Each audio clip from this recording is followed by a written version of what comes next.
أعوذ بالله من الشيطان الرجيم. بسم الله الرحمن الرحيم. الحمد لله رب العالمين، والصلاة والسلام على أشرف الأنبياء والمرسلين، صلوات الله وسلامه عليه وعلى آله وأصحابه وأزواجه أجمعين، وبعد. Ndugu Islam, leo tunaingia mlango wenye kuzungumzia masala ya kulipa na kulisha na kutoa kafara. Na mwenye kuuliza anaanza kwa kuuliza, anasema, je, katika kulipa Ramadhani, mtu ambaye kwamba anadaiwa Ramadhani, katika kulipa inamlazimu lazima afuatanishe? Kama anadaiwa siku tatu afunge siku tatu moja baada ya nyingine. Kama anadaiwa siku 10 afunge siku 10 moja baada ya nyingine, au hilo si lazima? Jawabu ni kwamba ni wajibu kufuatisha, kuzifunga siku moja baada ya nyingine. Hilo ni wajibu katika kulipa, isipokuwa katika hali ya dharura kama vile safari au maradhi au udhaifu. Mtu kashindwa kwa udhaifu wa mwili wake, basi hapo ndio ataruhusika kufunga kadiri ya uwezo wake. Kama uwezo wake ni kufunga siku 5, siku 10, siku 1, siku 2, atafanya hivyo kwa mujibu wa anavyoweza. Wallahu tabaraka wa taala a'lam. Lakini tutaona hapo mbele katika fatwa nyingine, na tumeshaona huko nyuma kwamba masala ya safari, je, safari inazingatiwa kuwa ni miongoni mwa dharura au haizingatiwi? Tutaona hapo mbele insha Allah tabaraka wa taala. Swali linasema, je, unasemaje kuhusu mtu ambaye kwamba hakuweza kufunga Ramadhani kwa sababu ya maradhi yake ambayo kwamba yamemsibu? Mtu huyo akataka kuzilipa siku zake, lakini hakuweza kufunga kwa mfululizo.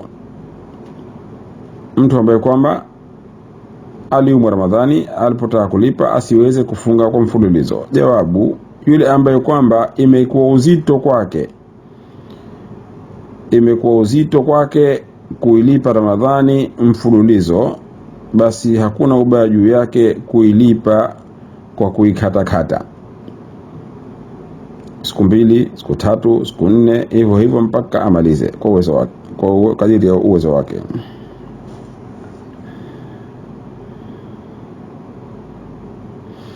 Swali linasema,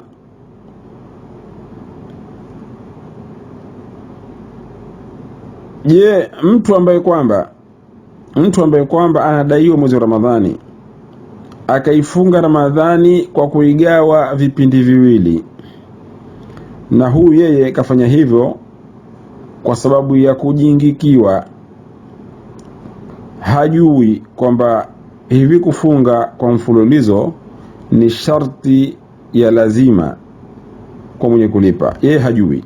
Famadha alayhi, je, mtu huyu ni kitu gani ambacho kwamba kinamwajibikia? Kitu gani ambacho kwamba kinampasa? Yani huyu yeye, swala lenyewe hapa utaona kwamba limefanana, lakini japo limefanana lakini sio lile, kwa sababu hapa kinachoulizwa ni kwamba huyu mtu yeye hakufunga mfululizo, si kwa sababu kwamba hawezi. Kuweza huyu anaweza, lakini alikuwa hajui kwamba vile kufunga mfululizo ni lazima. Je, hukumu yake ni kitu gani? Jawabu ni kwamba kwa kutazama kwamba yeye huyu mtu amekilipa kile alichokila, ameshalipa saumu ambayo kwamba anadaiwa, basi mimi sioni kwamba huyu mtu inampasa afunge tena upya, arejee tena, kwa sababu aslan na sharhi sasa hivi aslan ni kwamba hii masala ina khilafu, si masala ambayo kwamba maulama wamekubaliana, ni masala ambayo kwamba inakubali ijtihadi ndani yake. Na masala kama haya maulama huwa mara nyingi hawafanyi tashaddud, japo kuwa wanachukua kauli rajih, kauli yenye uzito ni ipi wanaifanyia kazi, na ndio wanaifundisha kwa watu. Lakini ikitokea mtu kafanya jambo kama hili, inakuwa anampa ruhusa kwa kuzingatia kwamba maulama hawakukubaliana. Wako wengine wanaona kwamba kulipa basi hicho muhimu idadi ya siku tu. Hiyo kauli pia ipo, lakini kauli ambayo kwamba ina uzito na kauli bora ni hiyo kwamba mtu afunge mfululizo, kama vile ambavyo kwamba Ramadhani alikuwa anafunga mfululizo. Kwa sababu Ramadhani ingelikuwa Ramadhani angefunga mfululizo. Kwa hivyo na hapa afunge mfululizo. Kauli hii ala al-aqal iambiwe kwamba ndio kauli ambayo kwamba ndani yake kuna ihtiyat, kuna hadhari zaidi. Na kwa hivyo kama wanavyosema ulama kwamba al-ihtiyat maslak min masalik al-wujub, kwamba kuchukua hadhari vile vile kuchukua hadhari ni njia moja katika mambo, katika njia za wajibu. Na hali kadhalika kwa sababu kutoka katika kutoka katika khilafu za maulama pia ni katika njia za wajibu vile vile.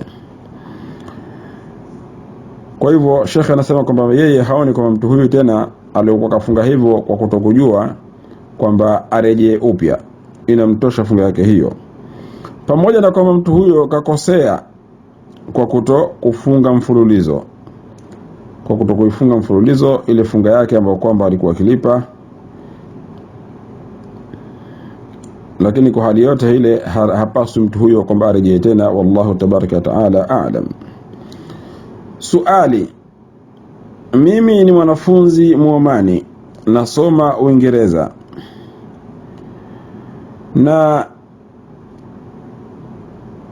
na leo au siku moja katika siku za kufunga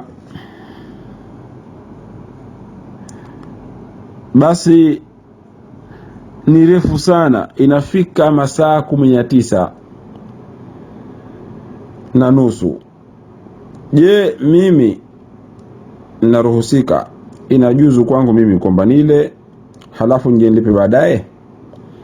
Anaishi Uingereza kwa kusoma na muda wa kufunga ni mrefu sana, masaa 19:30, masaa 20 takriban hayo. Sasa kule ale halafu aje afunga wakati mwingine, je hilo linajuzu? Jawabu: ikiwa itathibiti kwamba umo katika hukumu ya safari, kwa sababu yeye uko Uingereza kwa kusoma, kwa hivyo ina maana ni msafiri. Kwa hivyo ikiwa umo katika hukumu ya safari, basi inajuzu mtu kula Ramadhani kisha akaja kalipa baadaye, kwa sababu Mwenyezi Mungu kasema faman kana minkum maridan au ala safarin fa'iddatun min ayamin ukhra. Yule ambaye kwamba ni mgonjwa au yuko safarini, basi atakuja kuzilipa idadi ya siku alizokula, atazilipa katika siku nyingine, mgonjwa akipoa na aliyesafiri akirudi katika utani wake. Na kwa hakika kinachokulazimu wewe ni kulipa, au kinachokulazimu nyinyi ni kulipa wakati mnaporejea katika watani zenu, katika nchi zenu. Kwa hivyo mtu ambaye kwamba yuko safarini, ambaye kwamba yantabiq alayhi hukmu safar, hukumu ya kwamba ni msafiri, ina kubaliana naye. Kwa hivyo mtu huyu karuhusika kula, akitaka kula karuhusika.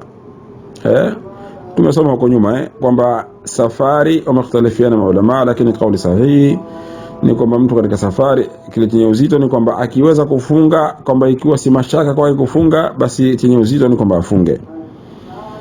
Ikiwa ni dhiki kwake kufunga katika safari, basi chenye uzito kwake ni ale. Ndio ile hadithi laisa min albirri as-siyamu fi safar, si katika wema kufunga safarini. Kwa hivyo ndivyo ilivyo. Halafu kuna kitu kimoja muhimu ambacho kwamba watu inapaswa wakifahamu. Inayozungumzwa ni safari ya kisharia. Si safari kwa maana ya kilugha, safari kwa maana ya kisharia. Kwa hivyo mtu akisafiri akaenda popote ambapo kwamba ni safarini, akitaka kula halaumiwi. Ikiwa ni safari ya kisharia ambayo kwamba anaweza kupunguza rakaa.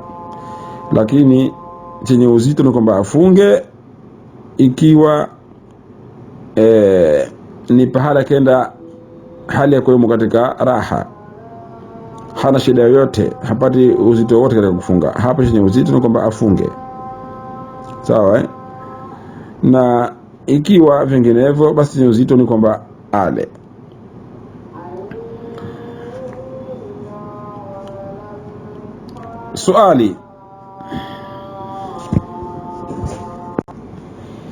Swali inasema kuhusu mtu ambaye kwamba anataka kulisha masikini 10 kwa ajili ya kafara ya kiapo. Kafara ya kiapo, kafara mursala. Kafara ziko mursala na mughalladha. Je, inafaa mtu huyu kumpa masikini mmoja?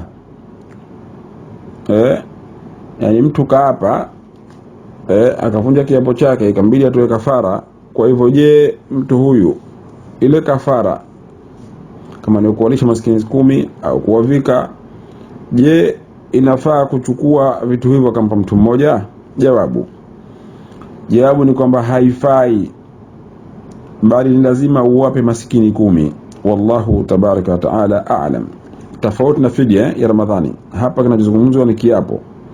Fidia ya Ramadhani hakuna ubaya, kila siku na kesho hamia unachukua maskini mmoja unakuja kumlisha yule, au akiwa maskini kwani yule akiwa mwingine. Fidia haikulazimishwa kwamba lazima kuwe na idadi ya maskini, lakini kuwe na idadi ya vyakula au itaam lazima ipatikane kila siku moja ambako wamekula uitoe fidia. Kila siku moja ambako wamekula uitoe fidia. Fidia ile unaweza kumuita maskini kila siku kaja kala yule fidia Ramadhani, au kampa chakula maskini yule kila siku, na unaweza ukamuita maskini tofauti. Lakini kafara ya kiapo lazima maskini 10 tofauti, kila mmoja si mwingine, wa pili si watatu na watatu si wanne. Naam. Swali, mtu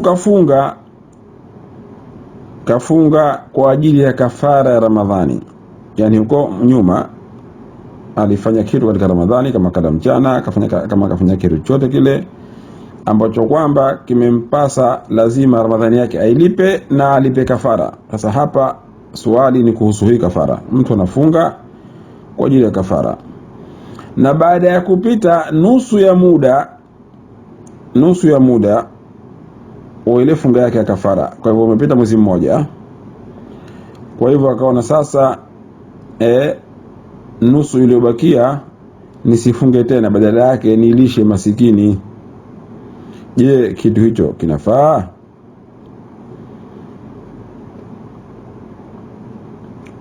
Au akaona kwamba muda uliobakia alishe, atoe chakula badala ya kuendelea kufunga. Je, kitu hicho kinafaa? Jawabu, kafara haipandanishwi mambo mawili. Kafara haiundwi au haipandanishwi baina ya kufunga na kulisha. Kwa hivyo ikiwa ataweza kufunga afunge, hakuweza kufunga na alishe masikini 60. Basi hivyo ndivyo ilivyo. Wallahu a'lam. Swali, mtu ambaye kwamba kawajibikiwa na kulipa Ramadhani, akafunga baadhi ya siku, na katika kufunga kwake mbele yake sasa ikamkatisha Eid al-Adha. Yani mtu ambaye kwamba analipa akalipa mfungo 3 ule, akaanza anaanza kulipa, mbele kuna Eid, mwezi 10 ile kuna Eid. Sasa je, swali linakuja hapa, je aendelee kufunga katika zile siku ayami tashriq? Mwezi 11, 12, 13 ya mfungo 3.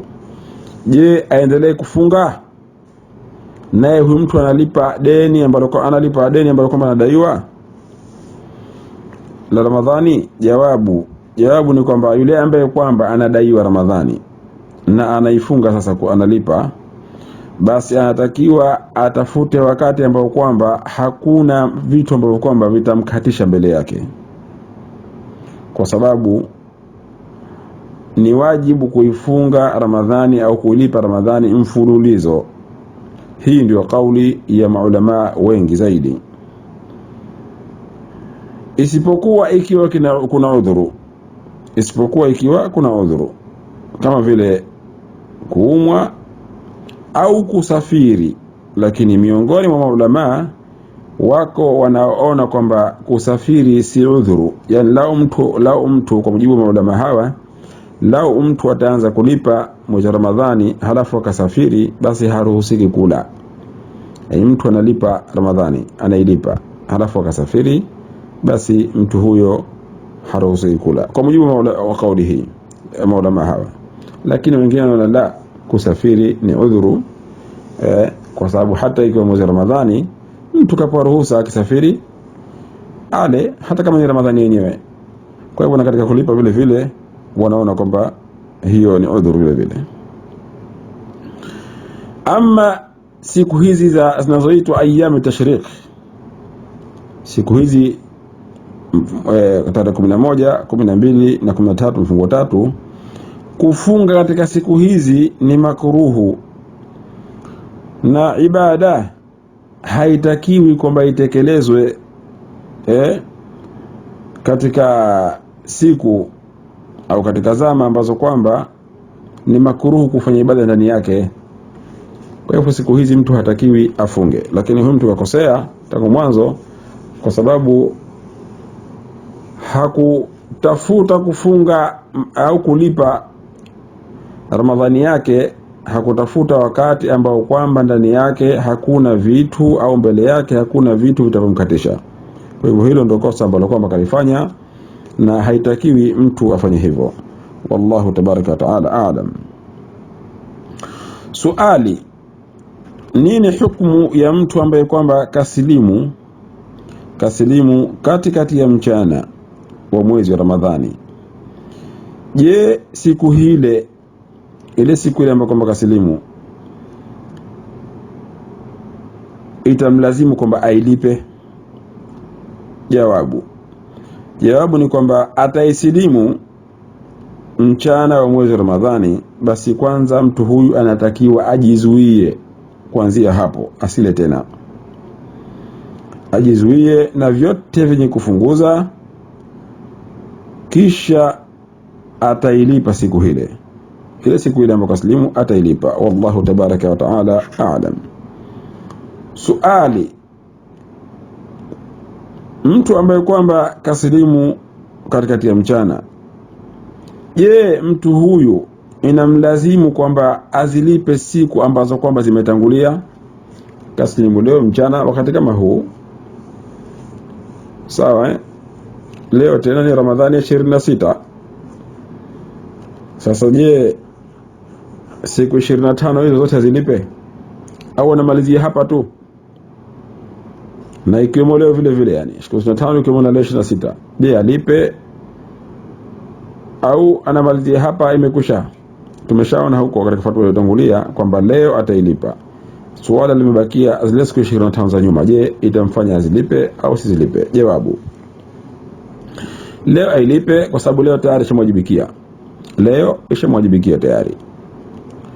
Lakini tumebakiwa na siku ambazo kwamba zimetangulia. Jawabu ni kwamba katika masala haya kuna khilafu baina ya wanavyuoni, na msingi wa khilafu hii ni kwamba je, Ramadhani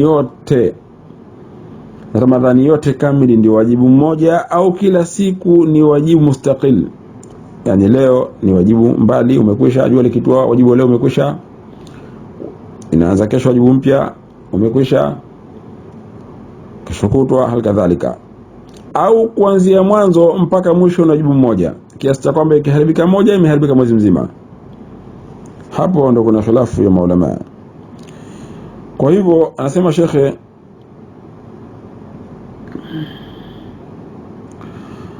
kwa mujibu wa kauli ya kwanza kwamba Ramadhani yote ni wajibu mmoja, basi huyu atakayesilimu leo atafunga mwezi mzima, yani atazimalizia siku hizo bakia. Akimaliza kala sikukuu, kamaliza kwa wakati wake, kwa uwezo wake, atazilipa siku zobakia zote za nyuma. Na kauli ya pili anasema la, kilichotangulia hakimlazimu, kwa sababu wajibu yeye wajibu umemwanzia leo. Na kauli hii Sheikh anasema kwamba ndio kauli yenye uzito. وصلى الله وسلم على سيدنا محمد وعلى آله وصحبه أجمعين. اللهم اجعل جمعنا هذا جمعا مرحوما، واجعل تفرقنا من بعده تفرقا معصوما، ولا تدع فينا ولا بيننا شقي ولا محروما. اللهم اجعلنا من عبادك الصالحين. ربنا آتنا في الدنيا حسنة وفي الآخرة حسنة وقنا عذاب النار. وصلى الله وسلم وبارك على سيدنا محمد وعلى آله وصحبه أجمعين، والحمد لله رب العالمين. والسلام عليكم ورحمة الله تعالى وبركاته.